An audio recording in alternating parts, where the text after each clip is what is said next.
been in this position. When we sold Coutinho, that was 2017. It was December 17 when we sell him.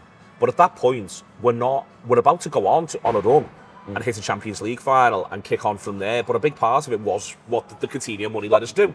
Exactly, and Eddie Howe, you just said there, is frustrated at the minute. Newcastle, they've been in for a few players, can't get them over the line. By all accounts, they are sailing quite close to PSR as well. Yeah. So it's not going to be easy for them to go out and sign players. And you know, if the contract demands are high, to go and give it, it might be really difficult for them. If I was Newcastle and Eddie Howe, I'd be looking at what Liverpool done with the Coutinho money and how it changed the whole club. Liverpool were at a point where they needed to go to the next level. They needed them two big signings. They needed the head-turning signings that come through the door. There's no point in keeping a player for the next 12 months that doesn't want to be here, whether a bad back or not.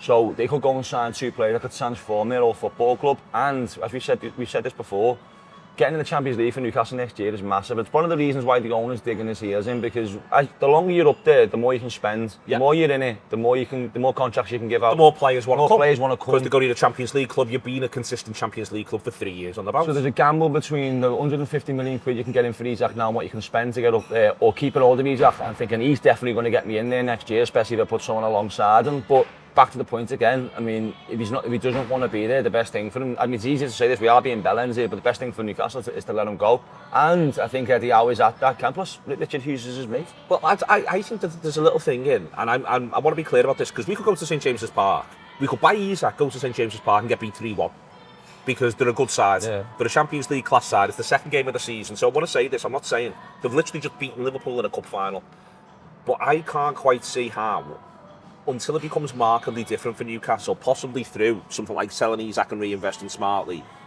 But even then, it's taken a little bit of time, a couple of years. I don't think we're their rivals.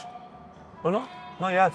But the owner wants to see us like that. Exactly. And that's the vision you've got to have as a Newcastle owner. You've got to be thinking, I'm not giving our main striker to a team that I expect to be competing with within the next 3 to 5 years, and that's what their goal will be. Whether it's achievable or not, we don't know. It all depends on PSR, but that's what's going on here. But Eddie Howe's probably in the camp of, well, they're not we're not challenging for the league in the next 2 years. My task is to get us back in the Champions League and compete in the Champions League, and I'd rather have 150 million worth of new talent than Isak here. And the PSR will go room to send it to 300 million quid. Depreciating like this as months go by, and it's quite obvious that he's going to move to another club soon. Well, I think that the funny thing about it is, for me, Keo, there's, for instance, one of the things that's going to become, well, they'll offer him a new deal. If he doesn't go anywhere, if he stays, they'll offer him a new deal. There's no way he doesn't insist there's a release clause put in it.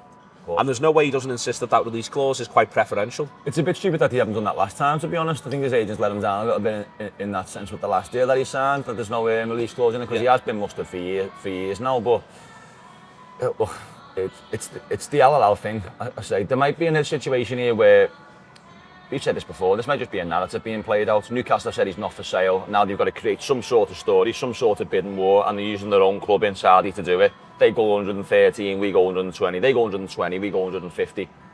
And they drive the price that way. But there's also a serious case, I've seen it before with players in the past few years, where they sit Isak down and show him a briefcase which has got 700 grand a week in tax-free.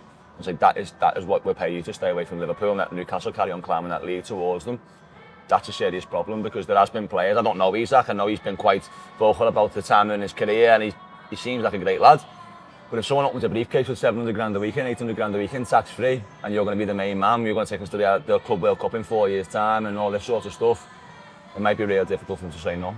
It puts us, or do you think it puts us in a funny situation with Ekitike? I still can't quite work that out, whether or not they would be prepared to do both. I sort of think they would be prepared to do both if the opportunity was there. They would, yeah. So I wonder if they might want to make sure they're getting full value for Ekitike. They might be quibbling over a few last details, but I'm expecting Ekitike to get confirmed next couple of days.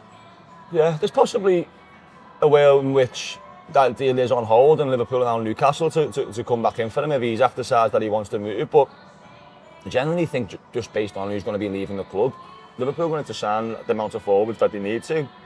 They can do both. And I know it sounds astronomical amounts of money, but we've been through this on several transfer shows. The outgoings over the next week or two, Chiesa, Diaz, Nunes, Elliott, Doak, like Morton, we're racking up nearly a couple of £100 million of sales now. So Liverpool got money in the tank. I think we're going to go from 6 strikers to 5. And I think Isak and Ekatike are going to come in and one more. So I do think there's a possibility that we can do both. If we don't do Isak and Ekatike, there will be 2 strikers and another one coming. So yeah, we can do both. It's just whether Newcastle allow us to. I hope you're enjoying this free show at the moment. Loads of excellent, exciting stuff on the Anfield app. If you want to be part of the whole thing, you can download the Anfield app and go from there. Or you can subscribe via the YouTube membership as well for video-only content and other bits and pieces. We love doing these shows. We love that you watch them. So come, be part of the journey with us.